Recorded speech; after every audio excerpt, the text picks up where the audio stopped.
ছিল আমারটা, কিন্তু আমি তো দাঁড়াই নাই, আমি ব্রেক করি নাই, আমি রানিং এ ছিলাম। আপনি যদি আমার পিছনে পিছনে আসতেন তাহলে পড়তো না। না না না, ইন্ডিকেটর দিয়েছি তো, ইন্ডিকেটর দেখেন আমার জ্বলতেছে, ইন্ডিকেটর আমার ডানে।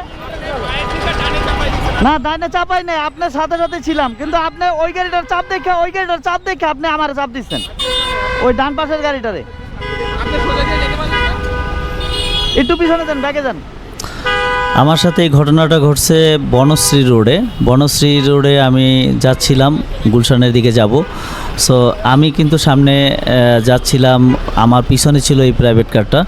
কিন্তু এই প্রাইভেট কারটা যখন আমাকে ওভারটেক করে যেতে চাচ্ছিল, বাট আমার বাইকটা কিন্তু বাম দিক দিয়েই আসছিল, বাট যথেষ্ট পরিমাণ জায়গা ছিল, বাট উনি একটা বাসের চাপে উনি কি করলো, আমাকে হঠাৎ করে চাপ দিল। উনি ব্রেক না করে আমার পিছনে পিছনে না এসে উনি আমাকে চাপ দিয়ে দিল, অথচ আমার গাড়িটা পড়ে যাওয়ার সাথে সাথে আমি আর আমার সাথে পিলিয়ন ছিল আমার এক ফ্রেন্ড, আমরা নিজেরা সেভ হই।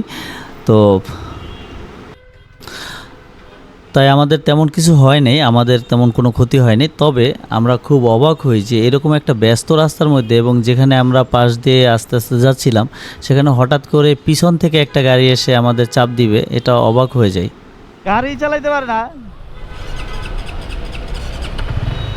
ও গাড়ি আর কি এক্সপার্ট না, গাড়ি ড্রাইভার ভাই, ও ড্রাইভার ভালো না, বুঝছেন? ও আমার গাড়ির উপরে লাগাই দিছে চাপায়া।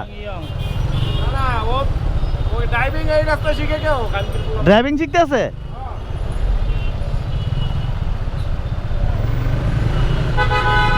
কেমন লাগে এত ব্যস্ত রাস্তার মধ্যে, এত রাস্তার মধ্যে বলে ড্রাইভিং শিখে কম।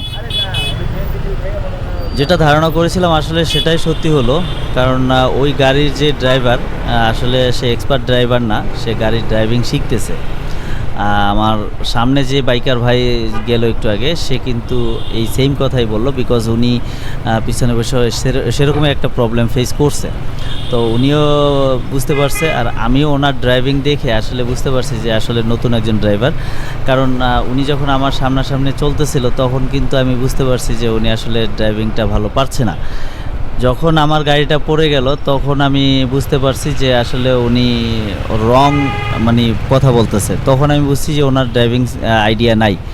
তো এখন আমার প্রশ্ন হলো, এত ব্যস্ত রাস্তার ভিতরে এবং এই সময়টায় কি ড্রাইভিং শেখার সময়?